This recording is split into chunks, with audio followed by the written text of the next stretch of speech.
Previously on Preps. Going through all the mail that we got over the holidays. There's mail from all the schools in the Big Ten. You got Cincinnati, you got Stanford, you got Notre Dame, you got Bradley, with Duke. So y'all better step up. Stop blaming on yourself, on each other, and blaming on yourself and come together, man. Start winning some games. So I'm tired of y'all losing. You got a good team. You got a good team, man. Stop losing, man. Everybody ever go!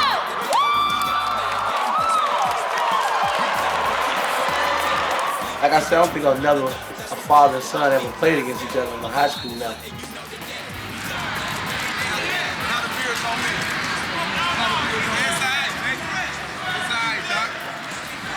It pretty much speaks for itself. When I'm on the court, it feels like I'm the beast, and I'm just playing against men. Come on, let's prep. Come on, let's prep. Ain't nobody come to see me play no more. I could have had mine. Things just didn't roll my way.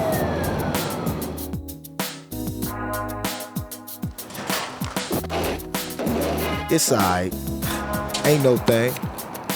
But once it's in your blood, it never leaves, you know? Now it's time for someone else to represent, kid. I'm Eddy 6'11", 290-pound center, Thornwood Thunderbirds. My name's Kyle Kleckner, 6'1", 185-pound shooting guard from Downers Grove North High School. I'm Sean Doctor, I play for junior high school. Point guard, I'm a junior, I'm 18 years old. These are my preps, y'all. All my preps.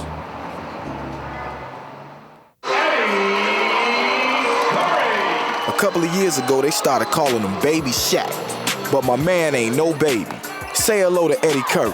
6 feet 11 inches, 300 pounds. He's a monster.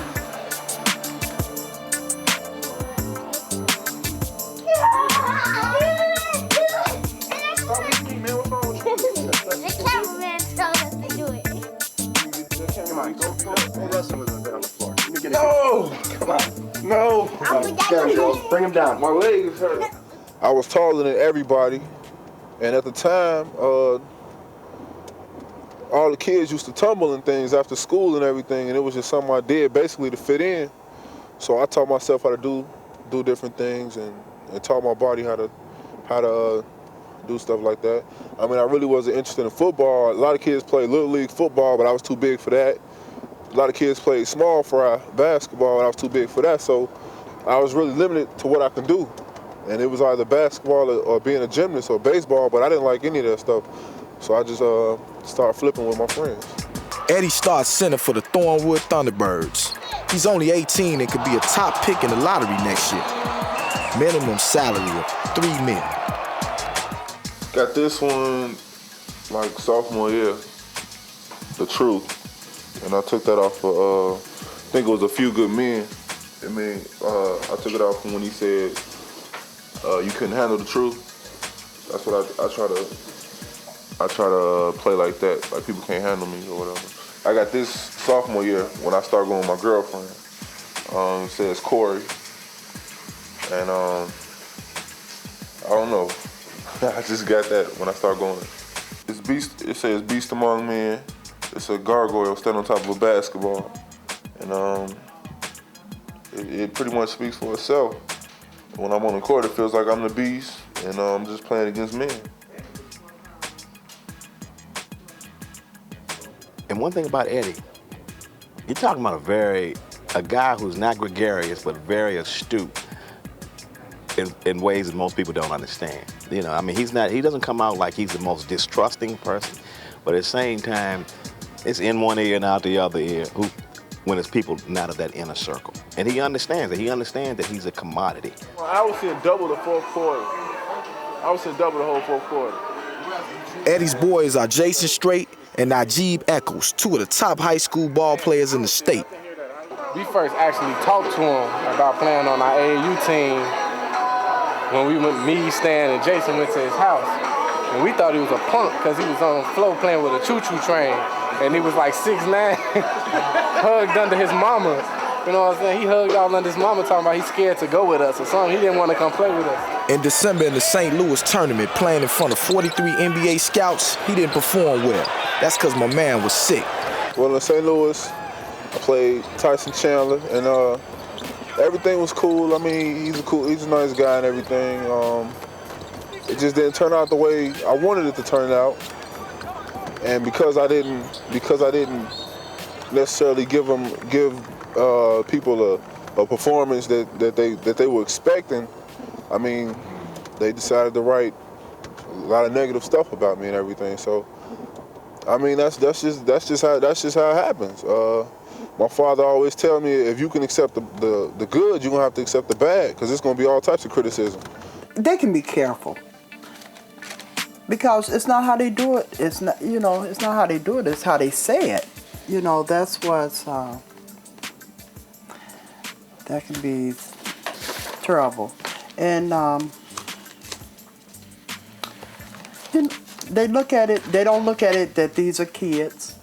The title or somewhere in there, it may say something about a kid, or people that know the players or whatever know that they're kids.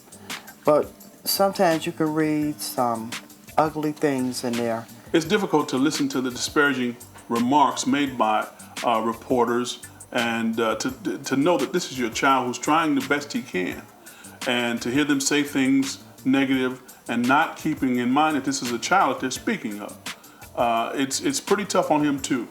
He tries not to show it, but there have been some cases where he just refused to read the paper when all he saw was negative reports.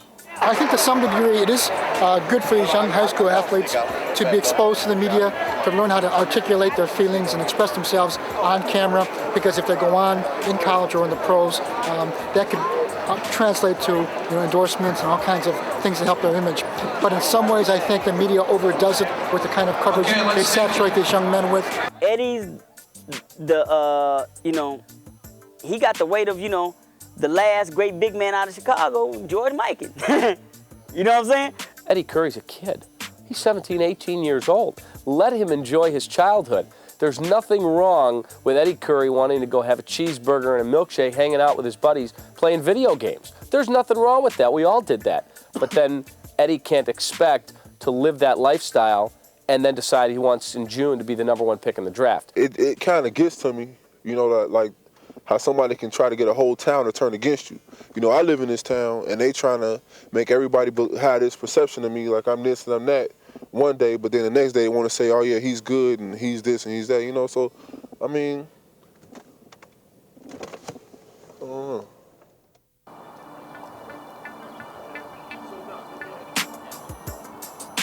Now, we didn't mind him getting earrings, but we told him he could only have an earring after he was 16. Of course, he didn't wait. I think he pierced his ear himself. I did both of them once. He pierced both ears. It was quite painful. I listened to people. People said you can get some ice and then stick a needle through or whatever, and that's what I did. Stuck a needle through my ear. I think one of them swelled up on me though, and I was kind of scared it was gonna be infected, so I take my earring out for a while. Then they told me I could only get one, and I tried to trick them into thinking I only had one. No, I think how they found out I had an earring was I went to Disney World.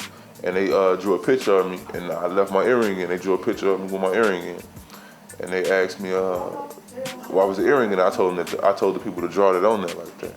When he came back from Disney World, and I looked at that picture. I said, Eddy, you were not supposed to have an earring, right? I said. He said no. He said I don't have an earring because by that time he'd taken them out of his ears. And I said, well, what's this on the picture? He said the lady drew the picture using her imagination what I would look like with an earring. And that's the story he stuck to.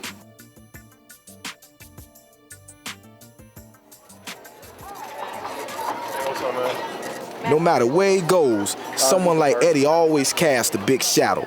But for his big sister's surprise party, he'll take a back seat. Don't do that no more. I done walked in and out of here, looking at tables. I'm thinking they lied to me.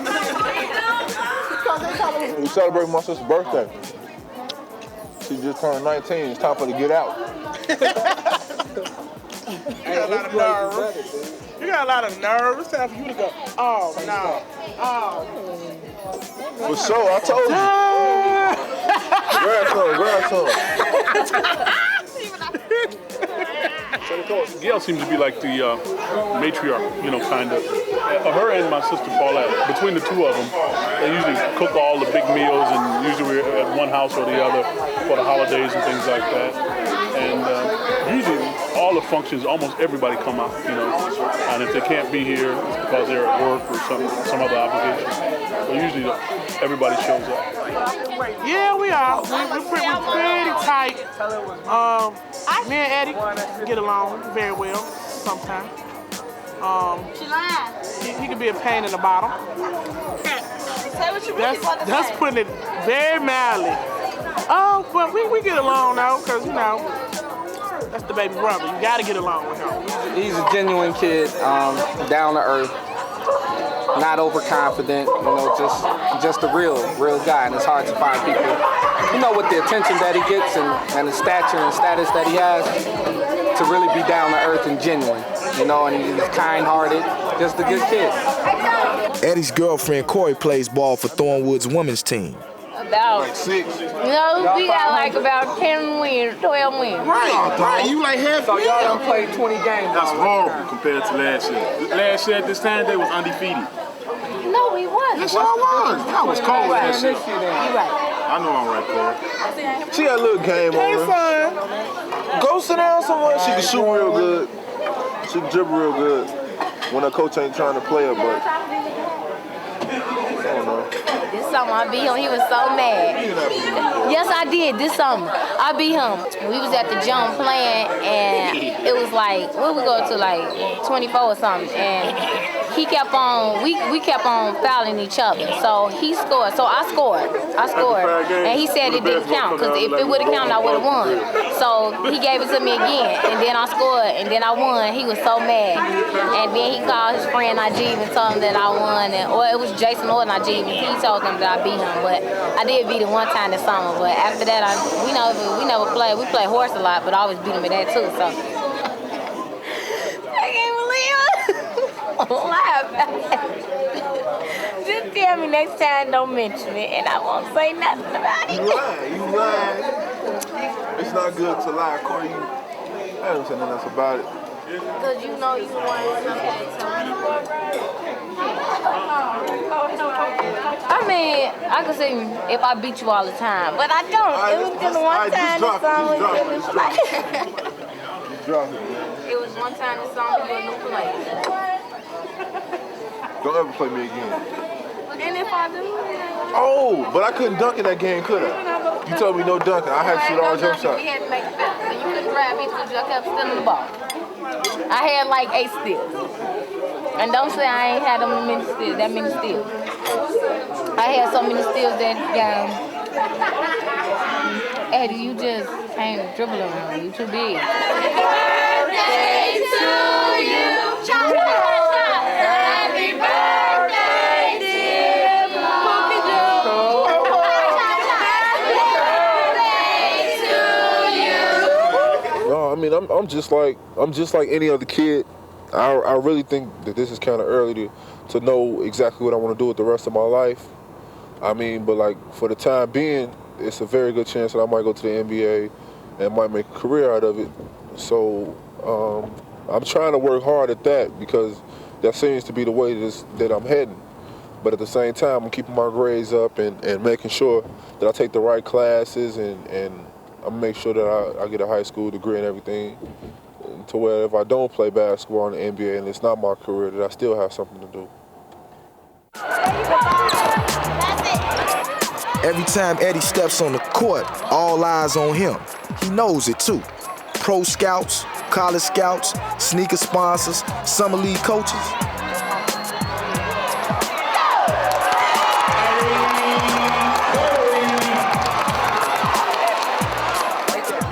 His boys Najib and Jason are tight with Eddie's family.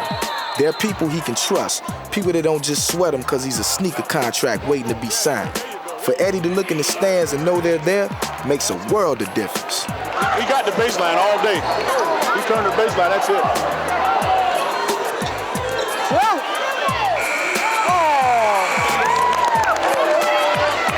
Can't stop it. Come on, baby, let's go. Let's go, let's go, let's go. Let's go, get out of there! I think he's a very versatile player. He's very agile. He's a powerful player. He has a soft touch. He can shoot the soft 3-foot, 4-foot jumper, 15-foot shot, whatever. He's got a fadeaway jump shot. I've seen him go from the outside. He can take a person off the dribble, you know, and go like that. He's got a drop step. So he's a complete package.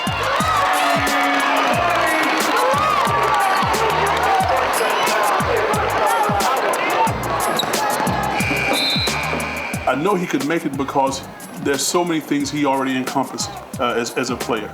And there's a few things he may need to hone when he gets to the next level, whether it's college or NBA.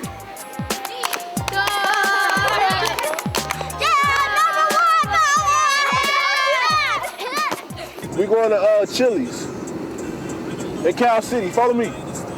Eddy's boy Najee was laid up in the hospital after tearing up his ACL, and he's just getting back on his feet. I got game. When I'm on the streets, it's the same. It's steady, mind ready. Get busy, it's plain. Will Malone, go for his. Your top hip vocalist, straight from the phone. Between me, G, and Jason, man, we just there for each other. Whenever, if we need anything, any time of the night, any time of the day, man, Najee, I need a ride. I need some money. You know, if I got money, G don't got money, I give him some money. I mean, anything, man. We just like a little family, and we just gonna be together no matter what happens.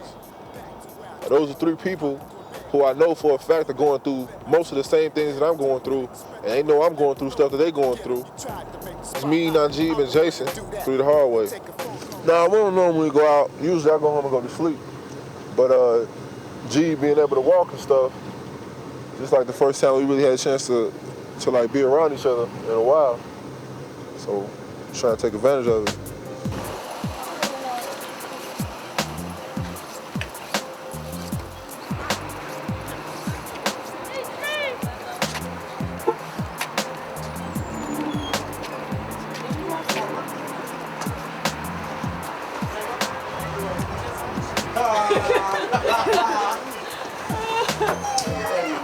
What this man doing over there?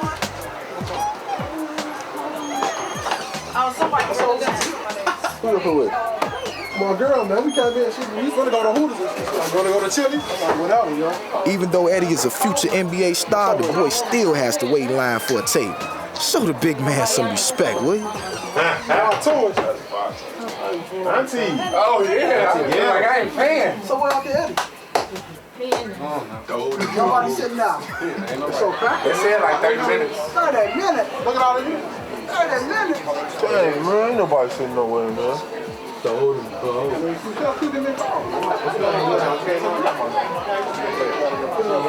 Man, they supposed to let us in right away, man. Through the hard way, they got me, Eddy Curry, especially Eddy, and Najee Beckles, man. They supposed to let us in right away, you know what I'm saying? But unfortunately, they don't know who he is right now, but it's cool, though.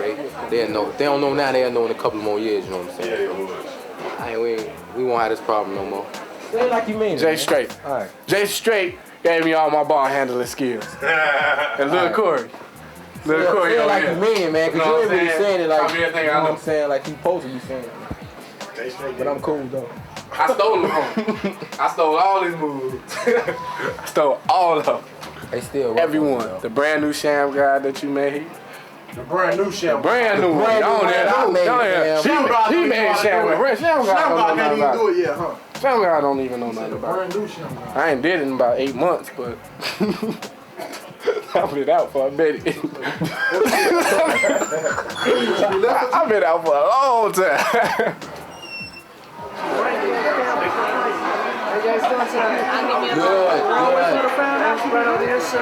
Right. Eddy, I heard you got a brand new car. No. It don't look brand new. I got an accident. How long did you have it before you got the accident? About 3 days. No, about 3.5 days. What happened? I don't know, it just started spinning. It started spinning, and it hit some snow. It hit some snow? It hit some snow. It looked like it hit more than snow. I think it was a wall behind it or something. I don't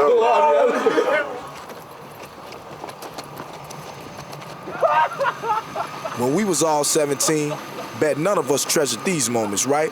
In 10 years, Eddie will give a hot meal to be back at Chili's with his homies, clowning around being young. But they got school tomorrow, 7 a.m. sharp. So go get some sleep, boys, before y'all wake up from a dream of times like these. Peace. Coming up on Preps, the Eddy Curry Road Show. People think, we're going to probably get blown out down there, but, I think it'll be a challenge for them. Now, you cannot be intimidated by Curry. 6'11", 52, Eddy Curry. Meet Kyle Kleckman. Everybody's an All-American. Kyle is the best single athlete in the state of Illinois. That's pretty much every kid's dream, playing high school sports, just to make it downstate. Kyle is the big man on campus, definitely. To start in 3 sports and to star in 3 sports, that's an awesome task. Jason Strait keeping it real. That's where I'm from originally, 4525. South State and Federal, Robert Taylor home. It's crazy down here, you know what I'm saying? That's where I was born at. You can make it through here. I think you can make it through practically anywhere, you know what I'm saying, growing up out here. I'm the king of the black top, hooping half-court shots. I come correct your stats to whack compared to points that I drop. I play to win, and I'm playing for keeps. In the gym, a 21 on the streets, I'ma keep bringing the heat, mad skill. My squad runs circles around your team. I'm keeping my game tight and fulfilling my ballin' dreams. Set up shop and wreck it, never reject it. The ball game is mine, and you will respect it. We play for keeps, my team don't sleep. Leave you choking from the dust that propels from my feet, mad skill. My squad is letting you know the deal. We got mad game for real. We play for keeps. My team don't sleep. Leave you choking from the dust.